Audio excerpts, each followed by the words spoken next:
recrutement et comment le fait que secteur hôtellerie, plus particulièrement, lui permette une proximité avec la clientèle et ça peut dégénérer en promiscuité. La personne peut se dire que cette personne-là est dans mon espace intime, donc du coup, je peux m'adonner à toutes sortes de choses, y compris l'agresser sexuellement, c'est-à-dire à travers des attouchements.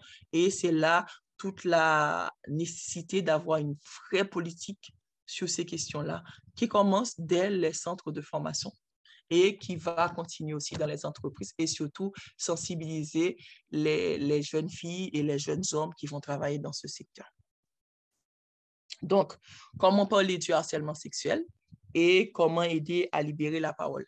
On a vu tout à l'heure que question harcèlement sexuel, là, elle est difficile parce que des fois, au cas où on dit, ah non, c'est pas important, c'était chouette, c'était blague, c'est filé, m'a filé, moi aimé, moi bien aimé, ou bien non, ben, c'est juste, c'est gentil, c'est pas, ça prêtait pas à conséquence. Après, il peut y avoir de vrais enjeux de harcèlement sexuel, donc il faut savoir comment mettre les mots sur les bonnes situations. Donc, et surtout, encourager les personnes susceptibles de subir ce genre de situation d'aller vers leur supérieur hiérarchique pour pas porter plainte, mais relater les faits dans un premier temps. Donc, quand on est victime, ce n'est pas chose facile. Ça, il faut déjà comprendre. Lorsque la personne est prise dans l'engrenage du harcèlement sexuel, à ce moment-ci, il lui faut de l'aide. Elle peut rassembler ses dernières énergies et venir la chercher, mais dans certains cas, la personne peut se laisser engloutir par la situation et sa survie va dépendre de la réaction de son milieu, de ses proches. Donc, les personnes victimes de harcèlement sexuel au travail peuvent avoir tendance à se renfermer sur elles-mêmes. On va dire, c'est la première réaction. Travail pas facile en Haïti. Et puis, au pas, je me connais tout. Monsieur a fait une bonne vague et que peut-être pas de dire bonjour. La personne se met dans une situation de culpabilité. La dit, c'est moi-même, ce qui fait ça, je ne dois pas t'occuper, monsieur, pas balbo, comme on dit en créole. Donc, c'est ça qui va faire aussi que la personne ne trouve pas de l'aide. Si on ne discute pas tout ça rapidement, il y a une petite dépression, une déprime qui peut s'installer. Ça peut déboucher sur une véritable dépression qui peut attaquer santé mentale, santé psychologique maintenant. On va voir peut-être qu'elle travaille moins bien, qu'elle fait un petit peu beaucoup d'erreurs dans ses tâches régulières, alors qu'avant, c'était des tâches qui étaient complètement maîtrisées par cette personne-là. Et plus nous parlons réprimander, c'est plus ses supérieurs hiérarchiques vont attirer son attention qu'elle ne fait pas du bon boulot. Et c'est plus les parlent renfermer tête et c'est plus que les parlent sentir que les en situation de faiblesse totale par rapport à ça qu'a privé sous l'IA. C'est pourquoi il est intéressant de briser le cercle infernal de l'harcèlement, il faut en parler. C'est-à-dire que n'importe qui ouais que a bon dégradation dans le comportement victime, a bien une détérioration de compétences, de capacités physiques, elle n'arrive pas à travailler, c'est-à-dire à donner la qualité du travail avec laquelle elle nous avait habitués.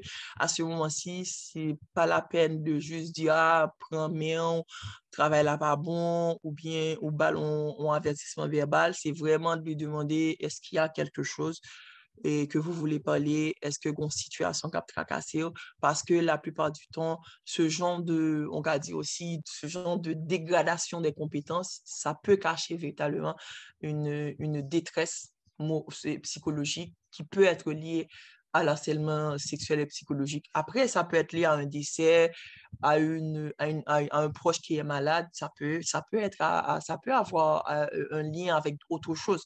Mais il faut juste s'assurer que le mal qui ronge cette personne-là ne vient pas de son milieu de travail ou de son milieu d'apprentissage. Et pour les centres de formation, ça peut être les notes qui dégringolent, ça peut être l'assiduité, ça peut être la motivation.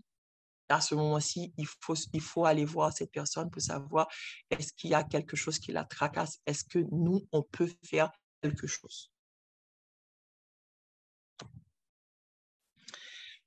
Et comment en parler, c'est les questions aidantes. C'est-à-dire, c'est pas ce qu'on va appeler les questions aidantes, c'est les questions qui vont permettre de mettre la personne en confiance. Donc, elle va pas, pour pas qu'elle se sente jugée dès le départ. Ça va être, pouvez-vous me dire ce qui s'est passé ou pouvez-vous me dire ce qui se passe? C'est-à-dire, il n'y a aucun jugement, je veux juste savoir.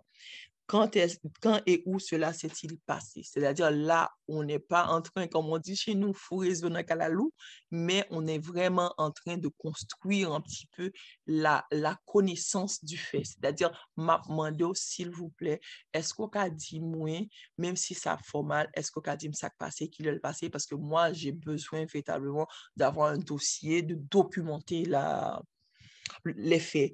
Cela s'est-il produit souvent ou était-ce la première fois? Toujours, c'est dans le souci de qualifier l'harcèlement.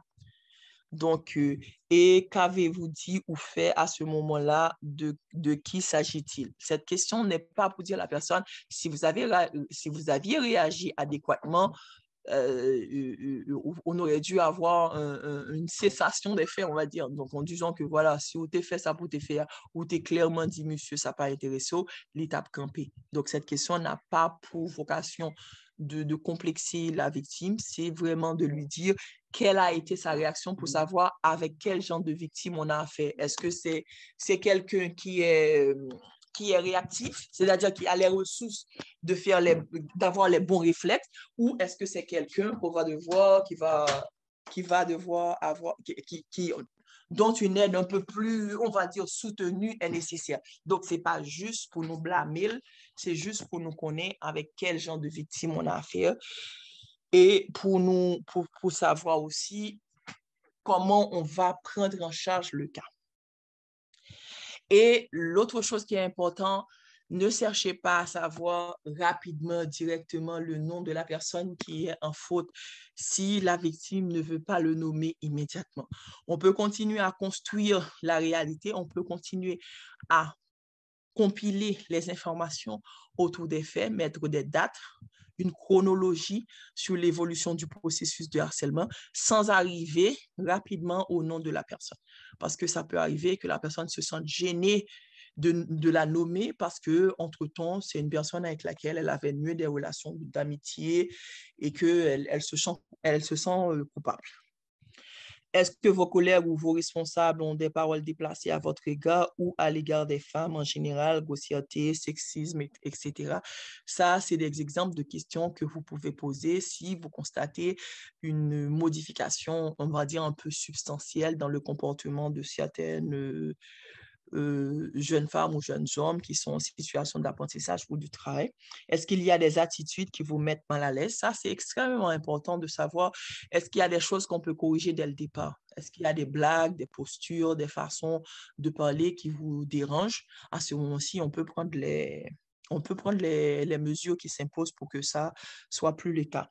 Est-ce que vos collègues ou vos responsables ont des mimiques à connotation sexuelle? Ça, c'est extrêmement, moi, j'ai beaucoup de cas qui me sont relatés côté mesdames yo, dans le travail, elles se font siffler à leur passage.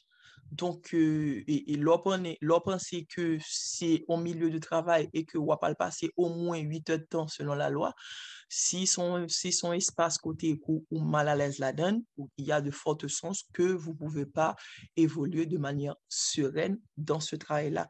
Et ça peut arriver que rapidement, on va réfléchir pour quitter sa tombée, pour bailler démission et pour aller chercher l'autre travail, sachant que ça reste extrêmement difficile et ça ne résout pas le problème non plus parce que c'est une situation, on va dire aussi, que vous pouvez rencontrer assez largement. Donc, du coup, ça peut arriver que là où vous voulez aller, qu'il y ait vraiment cette situation en héritage qui vous attend. Avez-vous fait l'objet de gestes obscènes? Lorsqu'on appelle gestes obscènes, on sait qu'il y a une panoplie de gestes qu'on réprimande, que la morale réprimande. On fait exactement référence à ces gestes-là et que naturellement, la personne peut dire, écoute, je ne parle pas mes gestes, je ne parle pas mes mimiques, et qu'on peut voir avec le manager ou le superviseur direct comment on peut résoudre ces différentes situations de gêne et pour que l'espace de travail là soit de plus en plus agréable pour tout le monde, en fait. Conduite à tenir, c'est vraiment quand on est témoin de cas d'harcèlement sexuel, il ne faut pas garder le silence en disant que cela ne me concerne pas. Ça, c'est vraiment quelque chose qu'on doit faire la promotion, c'est-à-dire même si on n'est pas directement concerné, même en tant que témoin, on a un rôle à jouer. Quand on est victime de harcèlement sexuel, ça n'est pas facile, même penser avec beaucoup de sensibilisation et le fait de prise de conscience, et la personne va être plus en mesure de parler de sa situation et surtout de prendre la parole assez tôt. C'est-à-dire, dès que les premières, entre guillemets, caractéristiques harcèlement sexuel ou psychologique a commencé à s'installer, plus vous en parler sur ça et plus vous en prendre en charge, plus nous avons chance que ça ne dégénère pas et ça peut arriver que il va comprendre le message et il va se calmer. Des fois, il va changer au poste, il va pas quitter une relation de proximité avec. Il y a beaucoup de choses à faire, mais il faut véritablement, il y a un momentum pour ça. Est-ce pourquoi tout le monde est sujet à la dénonciation, y compris témoins, y compris monde qui potentiellement a subi là, ne pas abandonner en se disant que cela ne cessera un jour. Donc ça, c'est important pour victime non, ou bien témoin dire, ah, bagay ça, il n'est pas pour témoigner, c'est plus ennui, il n'est pas la tirer, les représailles. Et ça peut arriver que victime n'a dit, ah, mon cher, si mal dénoncé monsieur, bagala ka pi grave, ou bien si mal dénoncé madame nan, bagala ka pi grave, plutôt moins mourir pour le moins, plutôt moins faire comme si ça n'a pas existé, plutôt moins plus je me ferai petit, plus peut-être que ça va finir par s'arrêter. Et ça, c'est pas vrai. Dans la plupart des cas, ça va pas s'arrêter en juste en se faisant de plus en plus petit. C'est peut-être le contraire qui va arriver. Moun nan pral prend confiance, il pral penser que il va vous gagner à l'usure et il pral persister.